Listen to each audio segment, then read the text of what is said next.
It is a huge honor today to be interviewing Mike Cataldo, who I'm depressed when I realize that we're both the same age. You're sitting there looking all fancy with all that hair. I look like I could be your grandpa. But before I start talking to you, this is a rare interview because you're the CEO of a company. So I just want to explain to my listeners that that I have no financial relationship with any of my podcast interviewers. I actually sought out you, and the reason I sought out you is you did something very interesting. You had the first CO2 dental laser cleared by the FDA for hard and soft tissue. That's why I want to talk to you, and I want to make everybody abundantly clear with Dentaltown because it's a media company. If you go to Dentaltown, editorial and sales are in two separate rooms. They're actually divided by a wall and a door. And a lot of times companies will say, "Oh, Howard, if you print this article, we'll buy an ad." We don't work that way.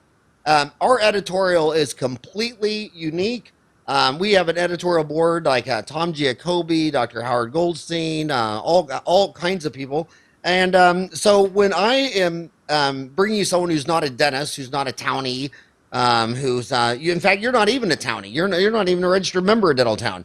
I go looking for you, and I am never trying to sell you anything. I am always I'm a dentist myself, 28 years. I'm just damn curious, and I want to thank you for taking some time out today to explain to my listeners how did you get the first FDA approval for hard and soft tissue CO2 for someone who's not really laser literate, educate us.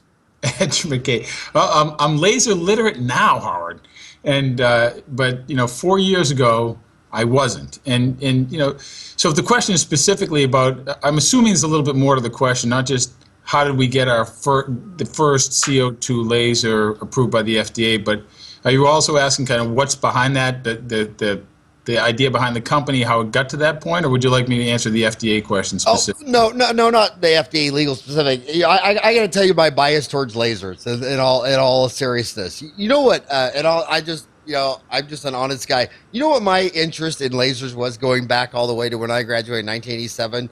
I had a podiatrist friend, and my podiatrist friend said lasers are about marketing. I mean, I don't mean to be disrespectful to you in any sense. He said all podiatrists use a scalpel. We lay a flap, we take a burr, we renew the bone. He says, but my God, when I started getting on the internet and saying I'm a laser podiatrist, he goes, my new patients exploded. So there is a portion of dentists who are interested in lasers just because it gives you a unique selling proposition. You got to be a cosmetic dentist, or you a headache dentist, or a sleep dentist. You just can't be a commodity. You can't be all 150,000 dentists are the same. Come to me2dental.com. So lasers had a huge marketing deal, but lasers from 1987 to 2015, they've really come a long way. They're massively different than they were when I got out of school in 1987, when it was an Indy Yag laser. Oh yeah, so yeah, it is. It's a totally different ballgame, and I'm actually really glad you brought up that podiatrist story because it's sort of, from what I understand, long before we got involved with lasers in dentistry, it was the same way in dentistry. It was primarily a marketing tool where you say I'm a laser dentist, you bring in new patients as a result, and you treat some of them with the laser. So if you fast forward to today, what our dentists are telling us is they treat all their patients with the laser because it actually makes a difference. And it's not just about marketing and patient, practice growth, patient referrals. Sure, that's it. But now, more than that, it's actually about efficiency. And that's the big difference that comes from CO2 and what we've been able to do. Really, it's the wavelength of 9.3 microns more than CO2 as a medium. But if you go all the way back, we talk a little bit about how we got here. When we first started this business, and we started from scratch, and I don't have a dental background. My background is startups. It's software companies. I actually got involved with this company because I was doing some due diligence as part of a venture firm that I'm involved with for my now partner, Nathan Monty, who came to us with the idea. And I love the idea so much. Here I am today. We partnered up, and I'm the CEO, and I'm the business half, and he's the technical half. But when we first started actually raising the money to build this company, our investors asked us a very interesting question. They said, because we talked about how, anesthesia-free it could be with the right laser. And they said, will the dentist get any efficiencies from not having to numb up patients? So, of course, we went and talked to dentists, and the dentist said, nope, won't save us any time. We go do hygiene checks, we do other things while we're waiting for patients to get numb. It actually won't make any difference at all in efficiency. So it turns out that's not true. But when we first started to market the laser, our first 6 months, we pitched practice growth. Better patient experience, more patients. It's a little oversimplified, but that was it. And about 6 months into it, our dentists started to come to us and they said, first of all, this is amazingly anesthesia-free. We're at 95, 98% anesthesia-free. And that's not just for pits and fissures. It's for any cavity prep they do, anything.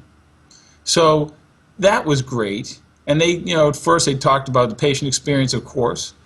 But then one day, one of our dentists called me up and said, Mike, he goes, my business is way up.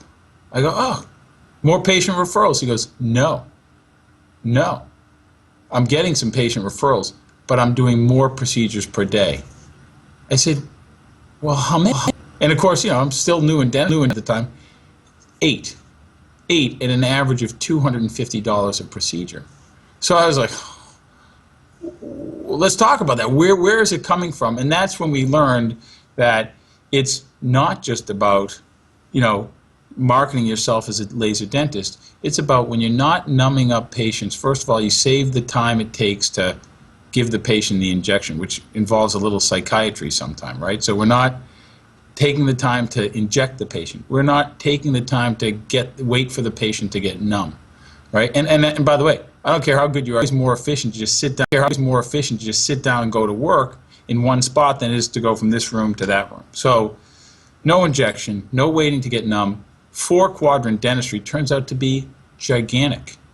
You get a patient with problems in all 4 quadrants, one visit. So that's one time you clean the operatory, much more efficient. Then the other big thing that we didn't see coming was on the soft tissue side, no bleeding. I mean, it's not no bleeding, but vast majority of the time there's no bleeding or very little bleeding, which not only saves time, but it opens the door for a dentist to treat things like polyps and fibromas that they would have referred out before, because you gotta inject the patient, use the scalpel, put in stitches. All that goes away. So as a result, they'll take on those procedures they would have referred out, and it all adds up. That's how you get to more procedures per day. So it was interesting because it did start out like the podiatry story, where I want to market myself as a laser dentist. We've even had dentists who bought the laser, went to training, and said, oh my God, the thing works. They actually bought it as a marketing tool and then found out, oh, I really can do all this stuff anesthesia-free, which was really kind of funny. So it's come a long way. You know what my first laser was in 1987? I'm sorry? You know what my first laser was? I can't even guess. Are you hearing me okay? I'm hearing you fine. I was just talking while you were talking for a second. Actually, I had this back when it was no computers and all this stuff. You had prescription pads. I made a prescription pad called Getting to Yes. And I know your background is in economics. I have my MBA from Arizona State University. I tracked every time a customer asks us for something and we didn't have it. Like, can he put me to sleep? I tracked that. Then I solved that with having a dentist anesthesiologist come in the office. But we started getting people saying, does he have a laser? And I didn't have a laser, and I wanted to solve it right then and now. So I ran over to Radio Shack. I had 4 operatories and bought 4 laser pointers. So because that's a helium laser, just so I could initially start saying, does he have a laser? He has a laser in every operatory. He has 4 lasers, and all I had was 4 laser pointers. But then I was off to all the CE courses trying to find out what laser you could get into. We had a podcast interview just a few days ago with a pediatric dentist who says that the value of not having to numb up these kids was so amazingly huge. It was just a complete game changer. I was wondering, you have a degree in economics. Have you ever seen any stats on what percent of our population has anxiety towards the dentist, specifically towards the shot? Have you ever seen a number? Oh yeah, you see them all. You see them all the time. And the average. Well, let's put it this way: everybody hates the needle, and I've seen. Actually, I've heard dentists talk to me about studies that show that the dentist's blood pressure increases more than the patient when they're about to give an injection.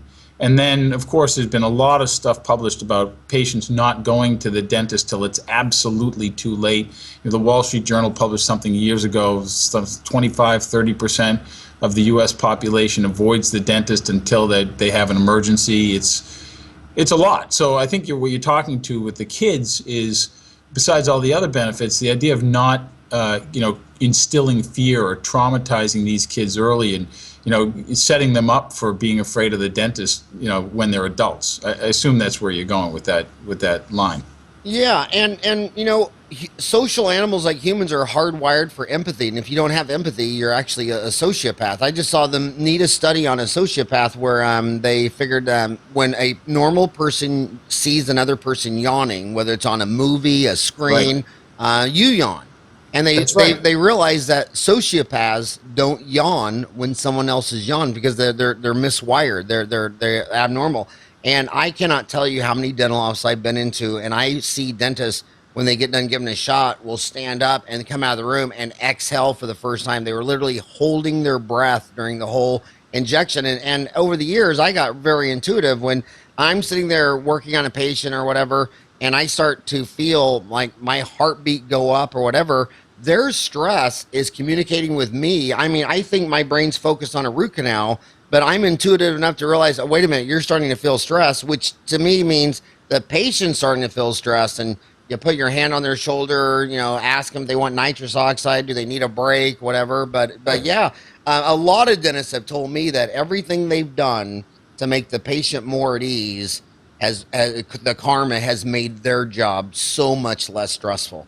And if you hate giving shots, maybe a laser is something you should be doing. If working on a patient that's really uncomfortable, maybe that's a sign you should be having a dentist anesthesiologist come in or whatever. But anything you can do to make your patient more at ease is going to make you and your assistant more at ease, and you're not going to be so exhausted at the end of the day.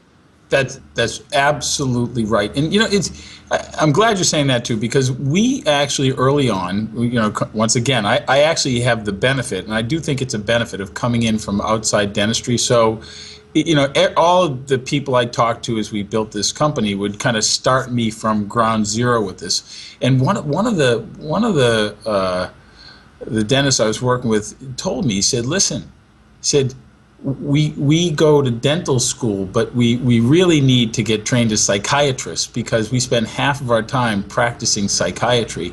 And that goes to what you're talking about the stress.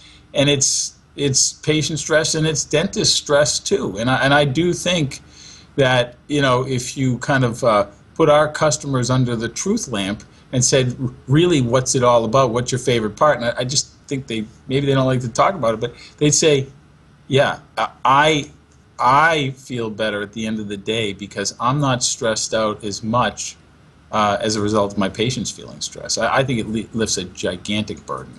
So I first told you my history with lasers was the patients asking for it, buying laser pointers, seeing a marketing spend.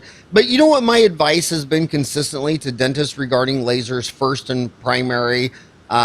When I've been asked about it, I've lectured, 1,500 times in 50 countries, and people will come up and say, do you think I should get a laser? I look at it from 30,000 feet. Dentist has a high burnout rate. They've had high suicide rates. 18% of them will go to inpatient rehab during their career, which isn't bad considered. Anesthesiologists are 38%. So we're 18%, which is the same as the general public. But with the burnout, the disease, the depression, things like that, I always first ask, well, what do you think about a laser?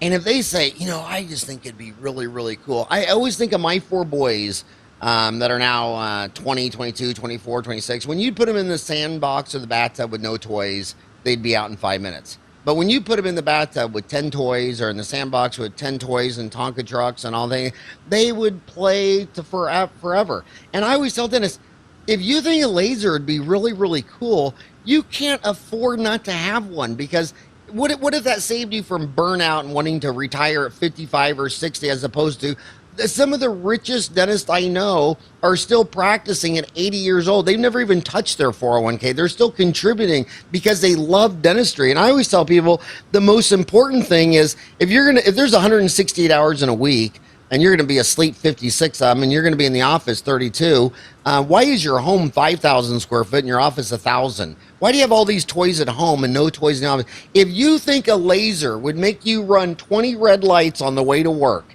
and you just think it'd be really cool, and you'd be like Dr. Dentist Darth Vader in there with all your laser toys, you can't afford not to have one, because if you think doing dentistry is cool, man, that's 80% of the game. Everything else is just technical.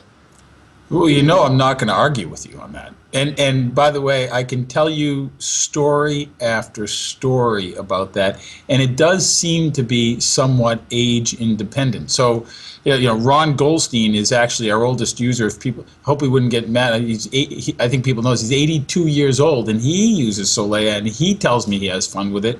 We just sold one to a guy named Ed Swiderski, who happens to be the president of the Mass Dental Society.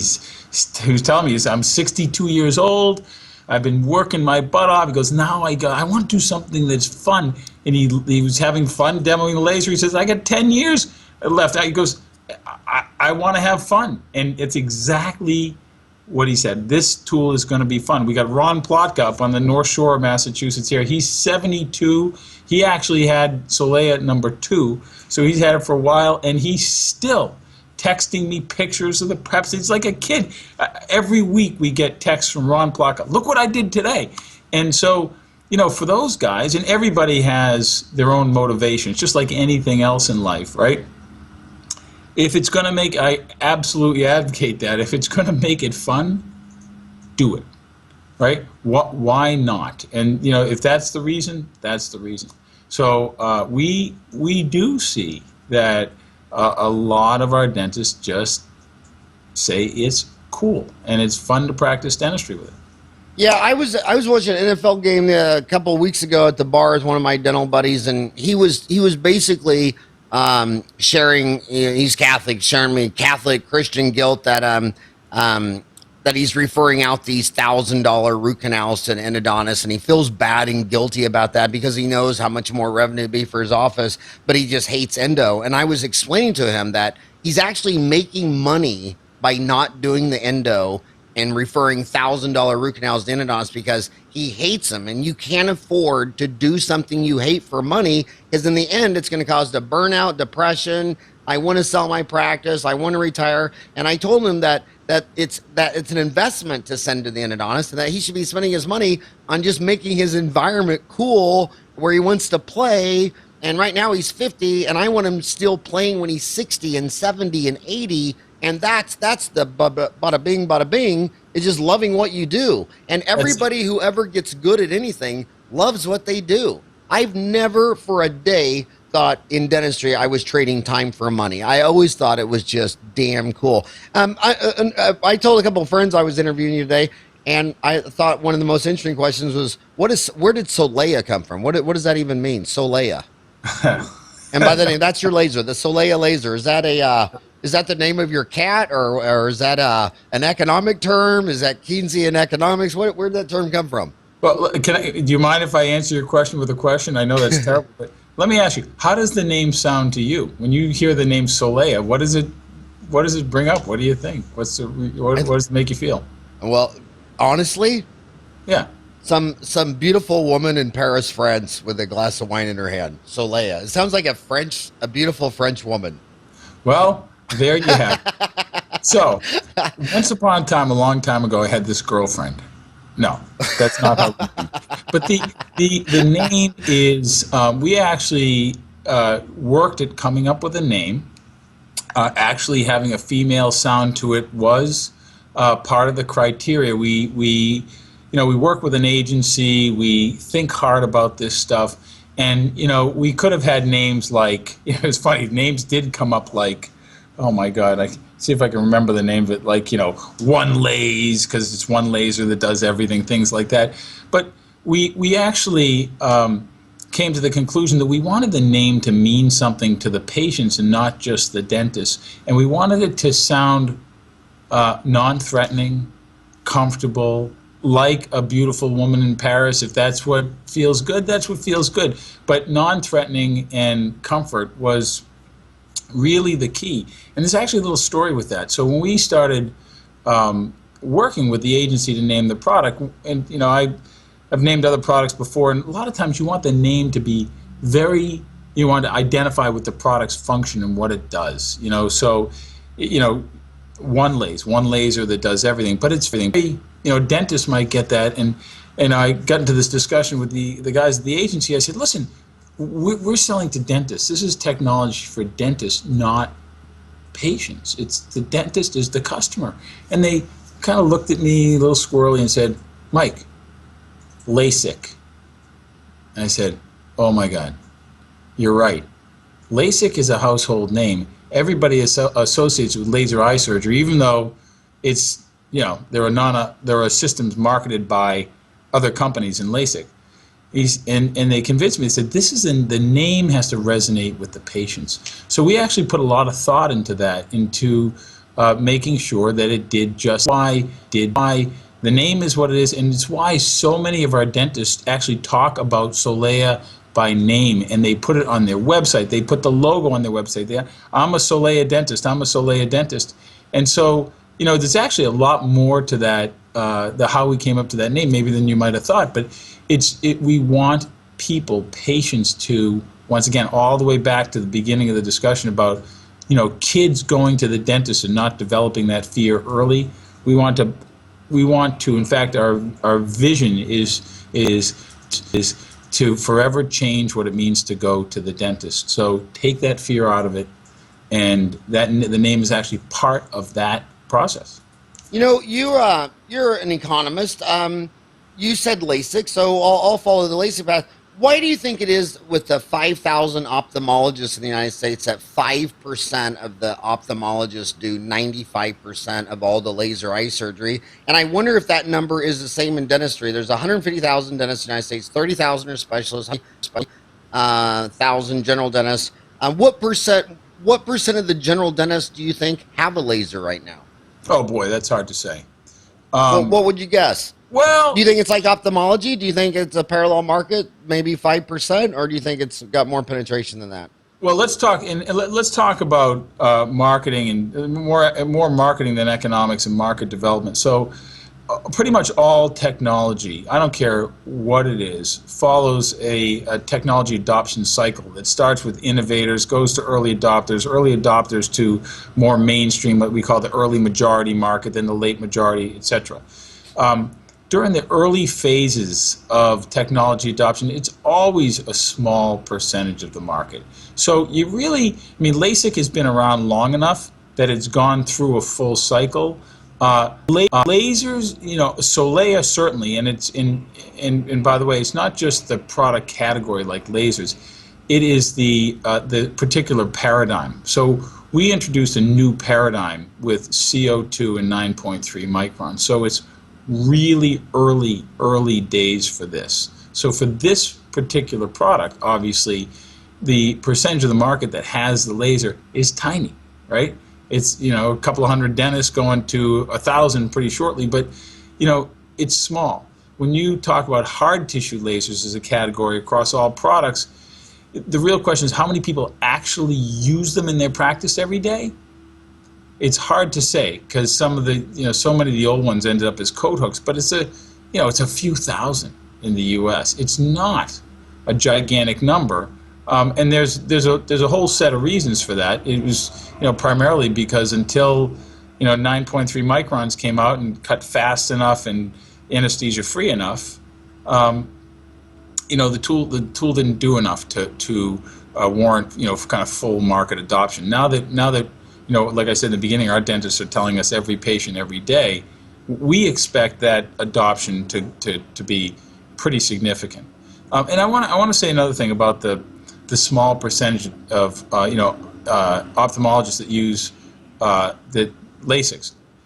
I think that goes to something else you said earlier as well. One is, of course, there's always going to be specialties within a specialty, just like there's the category of all dentists, and there's endo and pros and perio and pedo and that sort of thing. But also, certain dentists like to do certain things and they don't like to do others. So, you think lasers are a blast. Ronnie Blotka thinks lasers are a blast, and all the other guys I mentioned. Some guys aren't going to think lasers are a blast. They're going to think, I just like to use my drill and that's the way I practice dentistry. Well, they won't buy a laser, and that's fine. And then that's because they like the smell of burning tooth. Yeah. Maybe you could make a Chanel No. 6 perfume where you spray it on your mask and it smells like burning tooth while you're using the laser. There you go. Maybe that. Maybe smells like burnt money. But the other thing I was going to say that's important, Howard, is we have dentists who say who take this approach. I do X set of procedures every day. They're the quote drill and fill dentists. They love to do cavity preps. That's what they do. They do a few crowns and a ton of cavities. That's it. And a lot of those guys just do a ton of cavities with Solea, and they're perfectly happy. Then there are some other guys who say, no. I do cavities. I do crowns. I do soft tissue work. I want to do crown lengthenings. I want to do apicoectomies. I want to do every perio procedure in the book with the laser.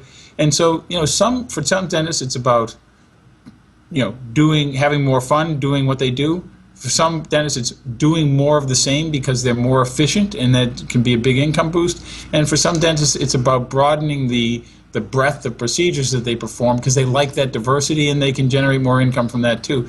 To each his own is the way we look at it. What we really care about is that the dentist, at the end of the day, they say, whatever my goal was in terms of integrating this laser into my practice, I accomplished it. That's it.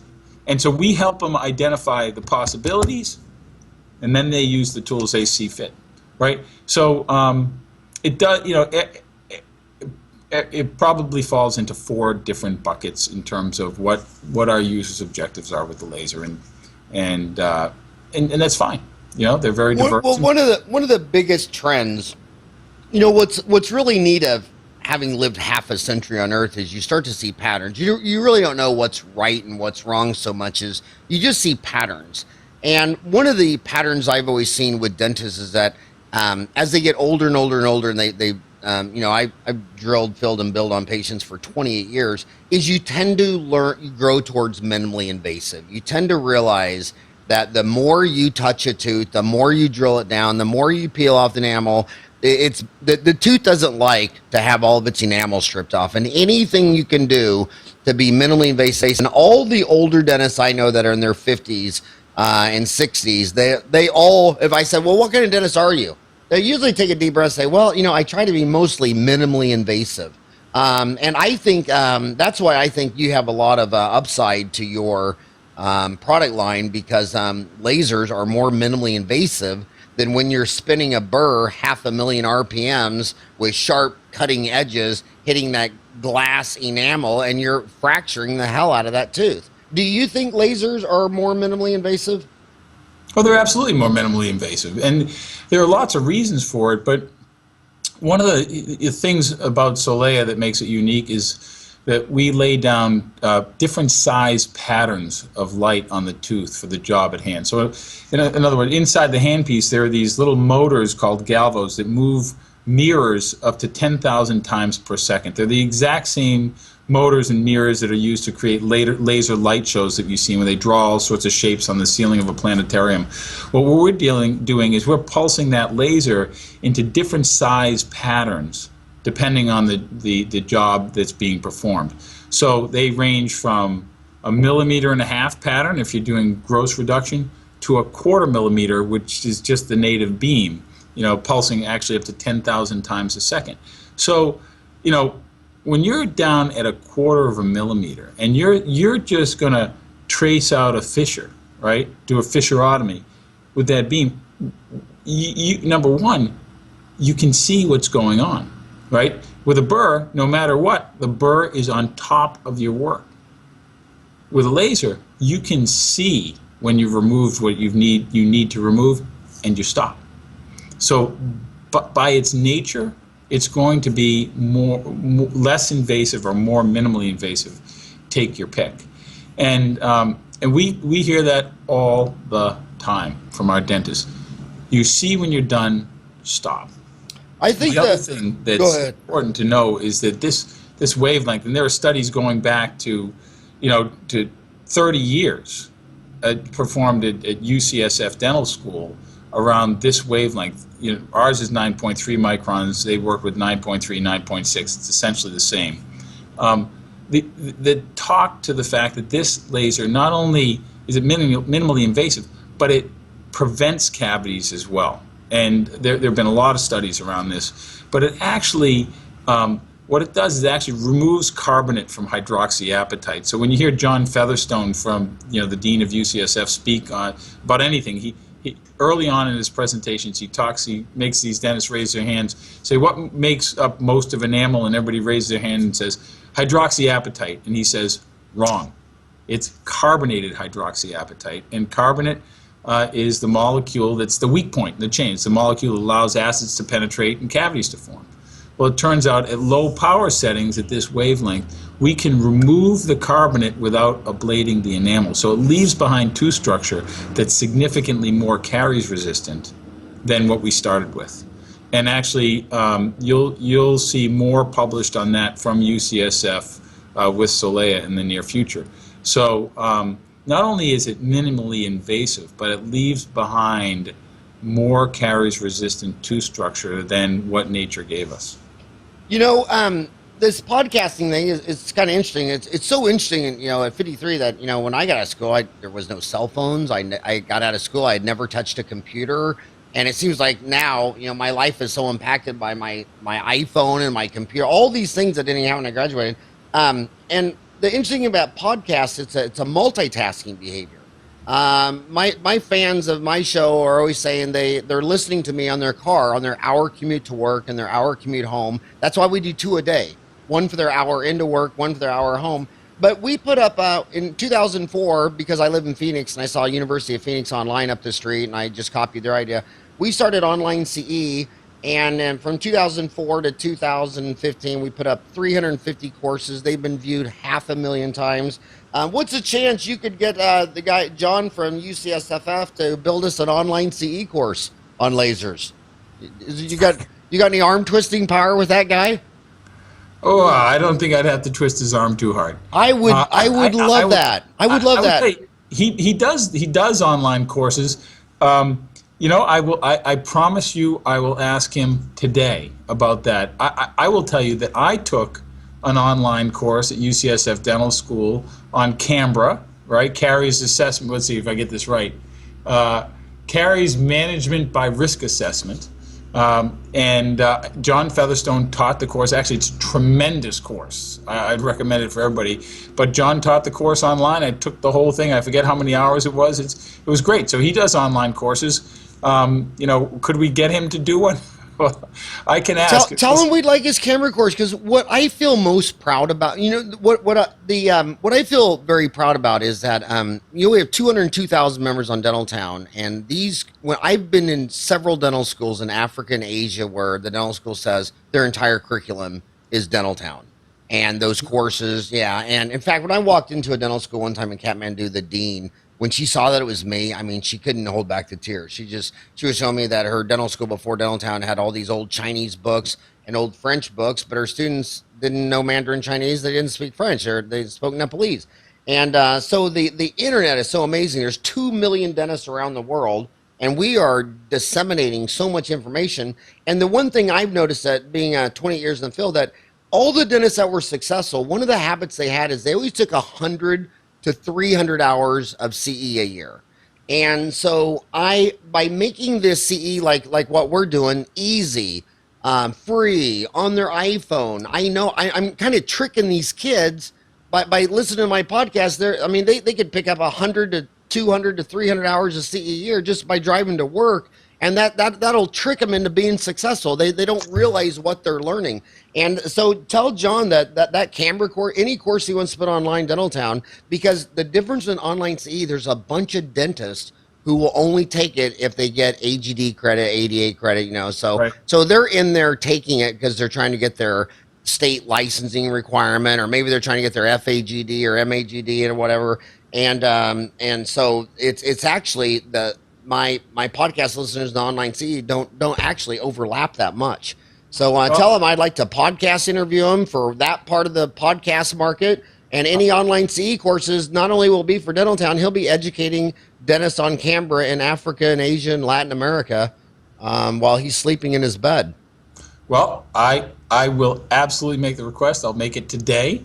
I promise you that. And by the way, we're huge believers in online too. And in fact, we have, for Solea now, I think we have, I think it's 16 separate courses with 68 individual modules.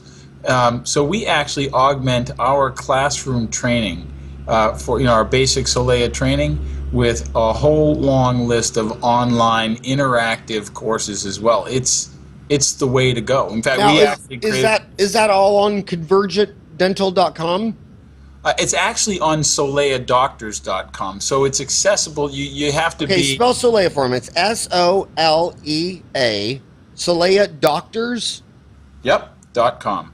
SoleaDoctors.com. And just curious, why did you and why did you put it on SoleaDoctors.com as opposed to ConvergentDental.com?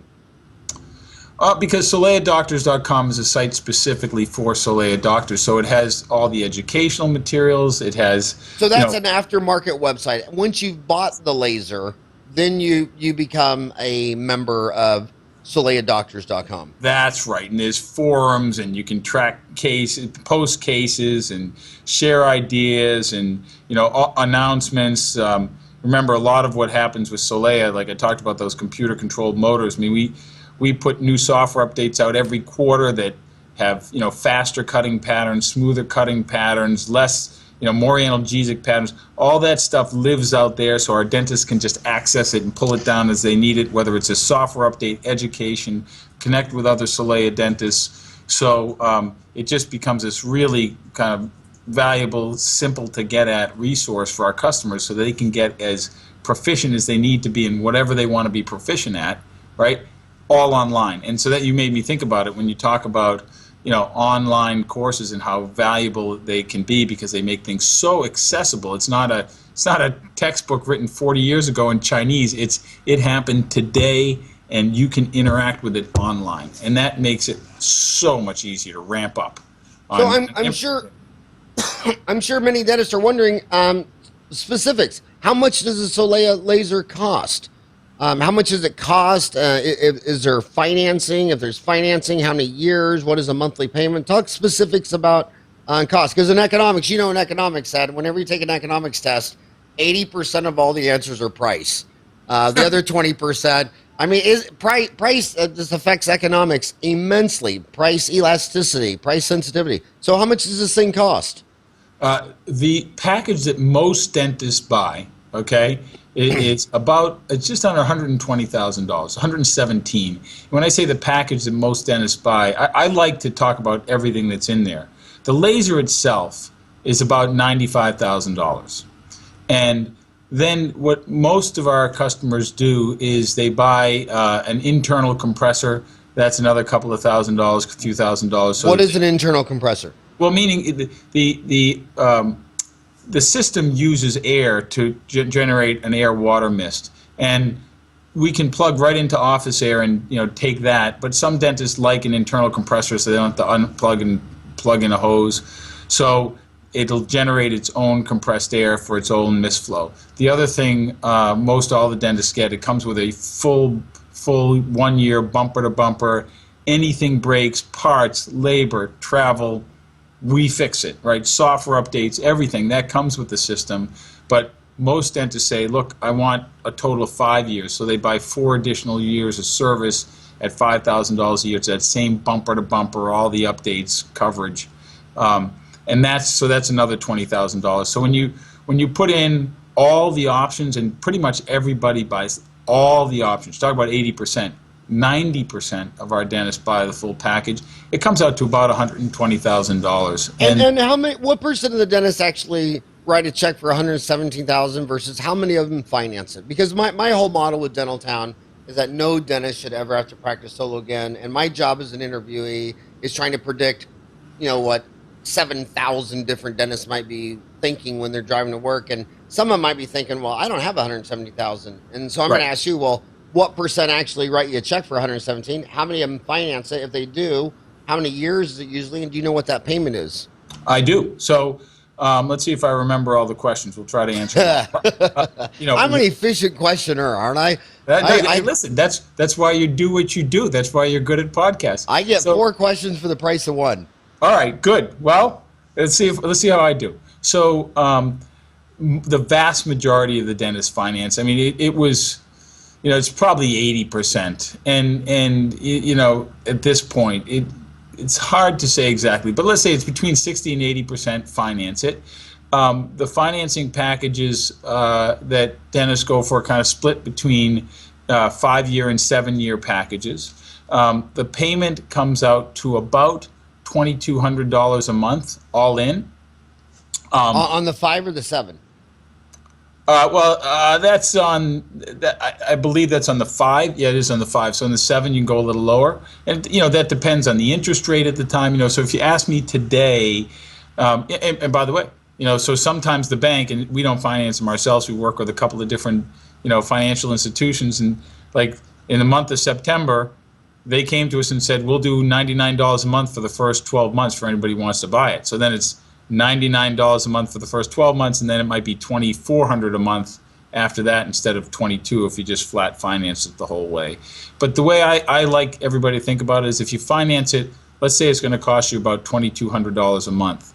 That's the number every dentist thinks about that I can tell, and they all ask themselves the same question, which is, how quickly can I generate enough revenue, incremental revenue, to beat that monthly payment, whether it's the $99 or the $2,000 or $2,200 a month?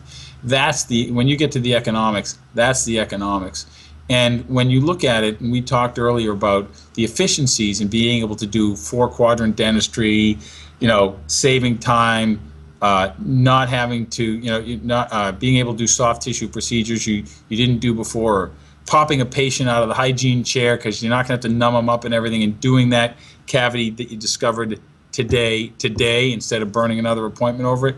For all those reasons, our typical dentist is somewhere between, anywhere 4 to 8 additional procedures per day. Well, at about $250 a procedure, at working, 4 days a week, right, 16 days a month, 1 additional procedure per day more than beats that $2,000 or $2,200 a monthly payment. That's all you need to do to make the economics work, and everybody's pretty much well beyond that. And so that's the way, when you ask about the payment and how our dentists think about it, that's the vast majority of it. If I can do 1 additional procedure per day, I'm there, and pretty much everybody's if you did well beyond. 1 additional procedure a day for $250, then it's a cash cow. I think I've always said that lasers remind me the most of tattoos. You know how that is? What lasers and tattoos have in common? I hope you're not going to say what I'm thinking, but go ahead. Nobody ever has just one. I mean, everybody I know that buys a laser, they come back. Like we had a podcast a few ago where it's a husband and wife team, and he bought a laser, and their biggest argument was she coming and stealing his laser and this and that, and they got another laser. And it's the same thing with tattoos. If someone gets 1 tattoo, I swear to God, in 5 years they got another one. In 10 years they got 3. I mean, they just keep adding them. And I think people that have lasers are raving fans. I mean, once they get into it, they never own just one. They usually, like I have 8 operatories. If they have a bunch of operatories, they get tired of moving it around, and they add other ones. So that's got to speak volumes to your product when a category people don't want just one. That, by the way, is absolutely true. And we have a lot of dentists who buy multiple out of the gate, or they start with one and buy two. We have all those stories. I was fighting with my associate over the laser, and all you have to do is this. The laser works. First of all, it works. Patients get excited about it. They come in expecting it. And if you say to them, the laser isn't available because my associate's using it or my partner's using it, guess what they say? I'll come back when the laser's available. All that has to do is you just have to have that happen a couple of times, and you go, oh my God, how much more revenue could I have if I had two of these lasers? And they buy two. You know what? my job, I just want to help my homies. And I think my advice to you, even though you're not asking for it, but my advice to you in a humble way is that, go out of the B2B dentist to dentist market, go to the B2C market. The largest thing an American will ever own is their house. One of the wisest decisions grandma can do is, instead of living in poverty and giving her house to her kids when she dies, is to sell her house to a reverse annuity. And they just call her up. They get the value of the house. They figure on women, believe it or not, it's totally different on men, but on women, they just figure she's going to live 11 months longer than her mother. And then they figure out a payment, and et cetera, et cetera. But you can't explain that in a 1-minute commercial on TV. So they disintermediate the sales process, and the whole TV ad is just to try to pitch the idea and say, look, just call this number and get the CD, listen to the CD. Nobody's going to call you, just they disintermediate. And then the whole pitch of the CD is just like, well, until you call Mike Cataldo and he sees where you live and what your house is worth, you don't even know what payment you're talking about. So just call Mike. I think if you have all those courses on SoleaDoctors.com, people are listening to this podcast. The next step might be to go on to Dental Town, and you take some of that training you already have and put some up there so they can see more of the training process. I think that would disintermediate, because I know my homies are thinking, damn, I graduated $250,000 of student loans, and this is half my student loans. I mean, so it's anything over 100,000. It's going to start putting up mental, emotional roadblocks. So you might want to disintermediate that your education, instead of having it all education after purchase, and disintermediate some of that up front and put it online. That's just a thought I was having. Listen, Howard, it's a great thought. In fact, I will tell you what we just started doing. Now, be careful. My VP of sales might kill me here because it's an experiment, but it's going very well. Is we actually just started running some courses where dentists can come and they pay $500. They take the whole course, hands-on. They can do all the online stuff, the classroom stuff, hands-on. They just get themselves to the course. And at the end of the course, if they decide to buy a Solea within a certain period of time, of course, the $500 goes to the Solea. So it's kind of a try before you buy type thing. And if they say at the end of the course, love the product, but it's not for me, I'm not a laser dentist, what do they burn? $500 in a trip to somewhere to go to a course. So it's the same idea, which is make it available, not just the online stuff, but the whole kit and caboodle, so they can get full exposure to it before they jump in with both feet. So I'm in agreement with you, and I'll talk to my marketing team about putting at least some of that on Dental Town. That might be interesting. There's people on Dental. There's 202,000 members from 206 countries. I'm wondering, are lasers more popular in some countries, less than others, or is the United States the most into lasers, or is it Canada or Germany or any other countries? Well, they are most of the laser users in the world are in the U.S. Solea right now is only sold in the U.S. We'll be moving into Europe and potentially Asia in 2016. That's coming. There's no question about it. We just want to make sure we really had our act together before we go international. One of the things that the reasons it's going so well here is we work particularly hard to make sure we're completely ready before we roll anything out. So when we have the job perfect at home, then we'll expand abroad. So the answer is coming soon. More laser users in the U.S. than anywhere else. Coming soon to the rest of the world. We are going to be at a conference in Germany in November, kind of testing the waters. that is coming. Um, So, I by asked the you. way, I asked Howard, you. can I go backwards one little bit? Absolutely, absolutely. To the idea of the dentist coming out of school and a certain amount of debt, and I think what you were speaking to there is the perception of risk. I mean, it's a big investment. I hear the story about the monthly payment. I understand one additional procedure per day would get me there, and you're saying let people take the course so they get some exposure before they jump in. I'm all for that. The other thing that we do in that category is we say to our customers, look, use it for 90 days. We want you to commit. We want you to take it seriously. It's not a tire-kicking experience. But in that 90-day period, if you don't like that laser, return it. You pay a small restocking fee of a couple of $1,000s. It's not like it's 25% or something stupid like that. It's just an amount to make sure everybody's serious when they take the laser into their office. But that's another very important philosophical thing that you actually touched on, which is I never want to stick a dentist with a product that they don't want. Even if it works exactly as we promised, exactly as they expected, if they come back and they say, you know what, Mike, I actually love the laser.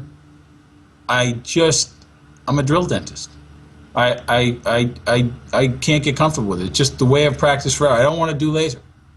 Mike, I don't like the color of the logo on the side of the box. Really? So give it back.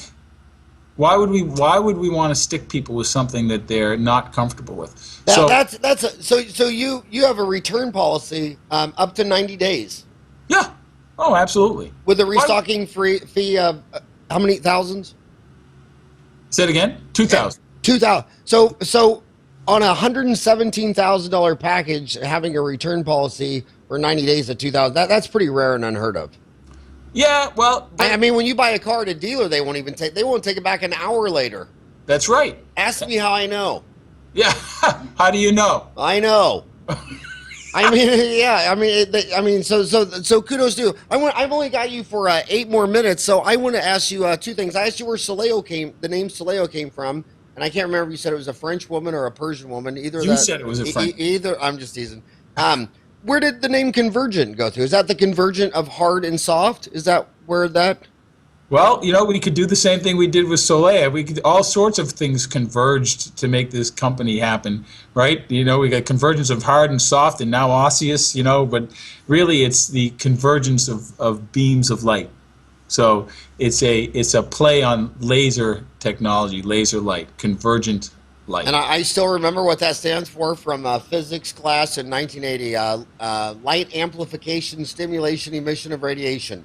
Very good. Hey, and you also have a very impressive board. I was looking on your website, your board members. You got a Richard Lazara, co-founder Biomet 3i. You got Kelsey Worth, co-founder of Align Technology. How did you run into those people? And how did you? And that's a pretty amazing board you got there. Well, thank you. I mean, they are a great board, and you meet them through. I've met them through connections. Actually, one of the first people I talked to was Dr. Gary Reiser. He's a periodontist up here at Perico PC in the North Shore, Massachusetts. A practice was founded by Jerry Kramer, and Rich was a good friend of his, and he said, "Look." Is a good friend of his. He said, "You got to talk to Rich. Rich might have some good advice." And I talked to Rich, and he's like a fountain of knowledge, and everything from dental startups to dentistry itself. And so he was great. And then I have another connection, multiple connections actually into Kelsey Worth. So one day I pinged her. She lives right in Cambridge, and we had coffee and we talked. She loved the idea, and once again, having started a very successful dental technology company, she's a great match, and she agreed to come on the board. So it's really a matter. It's like anything else. I'd love to tell you some great complicated thing. It's very simple, right? You have a good idea, you pitch it to good people, they'll jump in. Whether they're dentists who buy, board members who come on board. The phenomenal employees we have here, it's ridiculous how good this team is. I mean, it's all the same thing. Just come up with a good idea and be straight about it, for God's sakes, and the rest of the business will come. And, that's the way it works. It's funny because at the end of the day, every business just comes down to, do you have good people? And I mean, Right. every I hear dentists say to me, I wish I could tell my dental assistant that, but I don't know how to tell her, or I'm afraid of my hygienist, or I'm afraid if I shared this with my hygienist, she'd get mad at me. And it's just like, that's just so crazy. Same thing when you go to CE courses.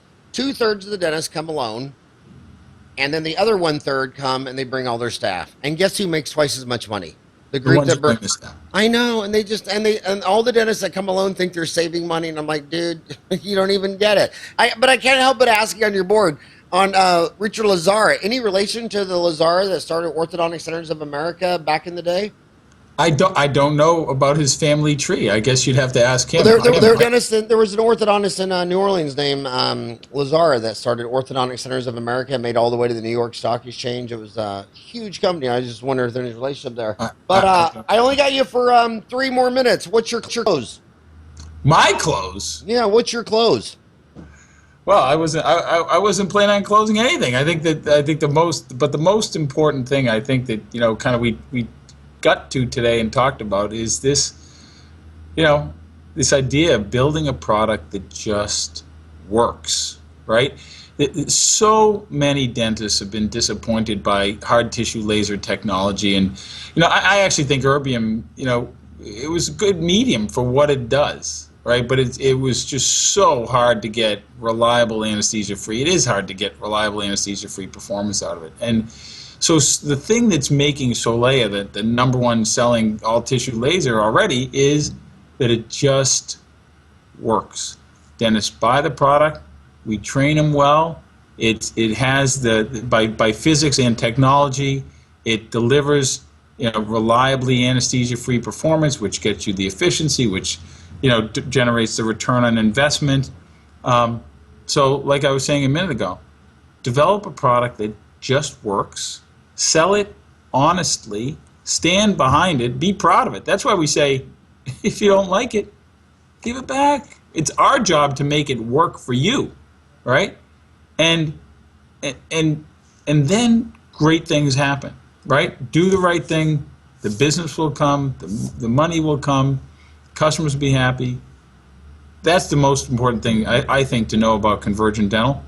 I should have asked you this earlier before you're closed, so now we're into overtime questions. A lot of dentists are always asking. Some of the dentists are using lasers to clean out a tooth endodontically after they get done going into the tooth, cleaning it out. We've been cleaning it with sterilizing it, or not sterilizing, but debriding it with bleach. Chlorine dioxide.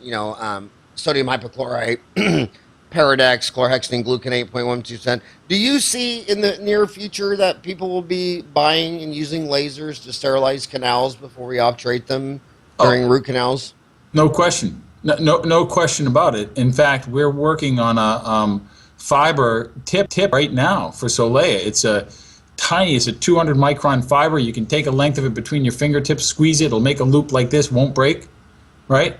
And that's one of the applications for that fiber. And the nice thing about that is, just like the hollow wave guide we just came up with for perio applications, is it's just another handpiece, just fits right on your Solea. You bought Solea, you've got the foundation, just add it on. So it is absolutely coming. Do you know any endodontists that are on the forefront of this that I could talk to? Podcasts about that? Well, not yet. Not yet. When the time comes, I promise to make the introduction. Because it's funny, because when you've been a dentist for a long time, I mean, you will see some of the worst looking root canals on an x-ray where they didn't even get within 3-4 millimeters from the bottom, and it worked. And then you see some of the best root canals ever done fail, and you realize that, as much as we look at dentistry, dentists, they always have on their mechanical engineering hat, but at the end of the day, we play a game of biology. And if that tooth is cleaned out, you can do the worst root canal in the world. If there's no bugs in there, it's good. And, that's why we like implants, because you can build the nicest filling in the world or crown in the world, but if they don't brush or floss, the termites are going to come back and eat the wooden barn. And that's all we did for our whole life, is we built wooden barns and told everybody to brush, floss, use Listerine. They don't. The termites come back. And what I love most about implants is Streptococcus mutans can't eat titanium. And, That's a good point. yeah, so really, dentists, believe it or not, they're biology majors. At the end of the day, we just fight biology. Well, I will tell you, when the time comes, I'll connect you with a few endodontists. In the meantime, you know what I should do is I should connect you with some of the periodontists who are using this new Ultra Guide hollow waveguide tip, because there's some really interesting revolutionary procedures being developed right now with Solea in the world of perio. I want to learn it because perio is tough, because when you're a dentist, me for 28 years, I mean, some people have no home care and no perio. And Right. I have actually a patient who's a hygienist, and she has the world's most perfect home care, and she's still getting her butt kicked from periodontal disease and advancing pockets. Every dentist is interested in perio. So if you got a perio person that we could podcast interview or build us an online CE course on lasers and perio, I'd love that. So my last question is all about me.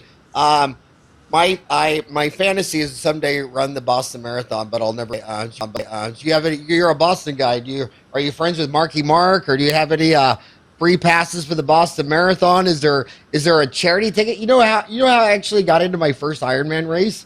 There was a charity, and they were raising money, and whoever raised the most money got the Ironman ticket. So I had my assistant call her, and I said, "How much can Howard give you right now for the ticket?"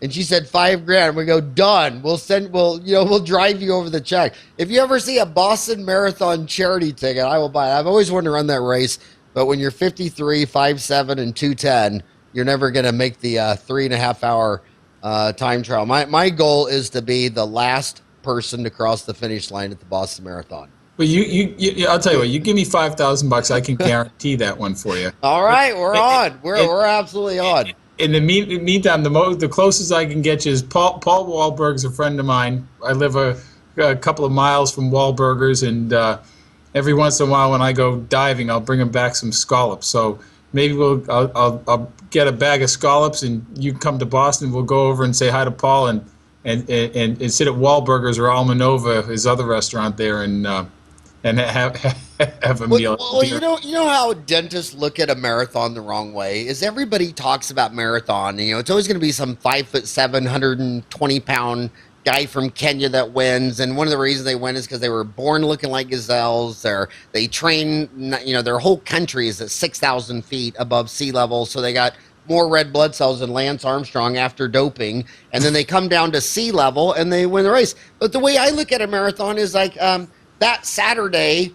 You can walk a marathon in 6 hours if you just walk. Most humans walk 4 miles an hour. That's 15-minute miles.